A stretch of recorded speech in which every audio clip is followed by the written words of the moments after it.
নমস্কাৰ প্ৰিয় শ্ৰোতাসকল, আজি আমি এই ভিডিঅ'টিত মিথুন, বৃশ্চিক আৰু ধনু ৰাশিৰ জাতক জাতিকাসকলৰ আগষ্ট মাহটি কেনেদৰে পাৰ হ'ব তাৰ বিষয়ে আলোচনা কৰিম। প্ৰথমে আমি আলোচনা কৰিবলৈ ওলাইছোঁ মিথুন ৰাশিৰ জাতক জাতিকাসকলৰ বিষয়ে। মিথুন ৰাশিৰ জাতক জাতিকাসকলে নতুন কাম অথবা নতুন ব্যৱসায়ৰ প্ৰতি আকৰ্ষিত হ'ব। ব্যৱসায়বোৰ সম্প্ৰসাৰণ হোৱাৰো যোগ দেখিবলৈ পোৱা গৈছে। কথা কোৱাৰ ধৰণ আপোনালোকৰ এই মাহটোত অলপ সলনি হ'ব। আত্মবিশ্বাস বাঢ়িব, ঘৰুৱা পৰিৱেশৰ অৱনতি হ'ব পাৰে। আপুনি কামবোৰ শৃংখলাবদ্ধভাৱে কৰিবলৈ আৰম্ভ কৰিব। মাতৃৰ স্বাস্থ্যৰ প্ৰতি নজৰ ৰাখিব। হাৰ্ট অথবা পেটৰ অসুখ হ'ব পাৰে। স্বাস্থ্যৰ প্ৰতি সাৱধান হ'বলৈ কিন্তু নাপাহৰিব। ধন অপব্যয় নকৰিব। পৰিয়ালৰ সমৰ্থন লাভ কৰিব।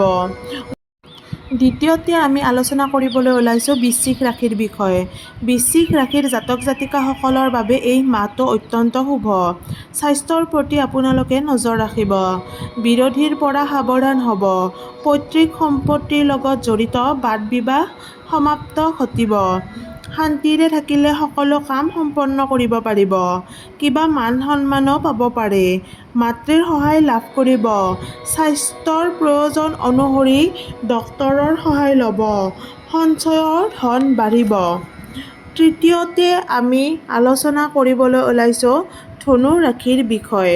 ধনু ৰাশিৰ জাতক জাতিকাসকলৰ প্ৰথম 15 দিনতকৈ শেষৰ 15টা দিন অত্যাধিক শুভ।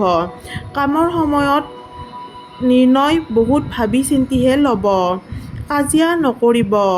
সম্পত্তি বাহন আদি যিমান পাৰে এই বিষয়ে কোনো ধৰণৰ নিৰ্ণয় নল'ব।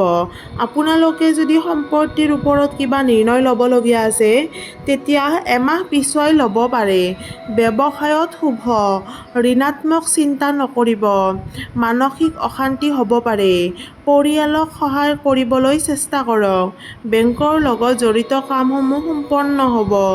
যিসকল লোকৰ বিবাহ উপযোগী আছিল তেওঁলোকৰ বিবাহৰ লগত জড়িত কথা আগবাঢ়িব। শিক্ষাৰ্থীসকলে আশানুৰূপ ফল লাভ কৰিব পাৰিব। যদিহে ভিডিঅ'টি চাই ভাল পালে লাইক, শ্বেয়াৰ আৰু ছাবস্ক্ৰাইব কৰিবলৈ নাপাহৰিব। ধন্যবাদ।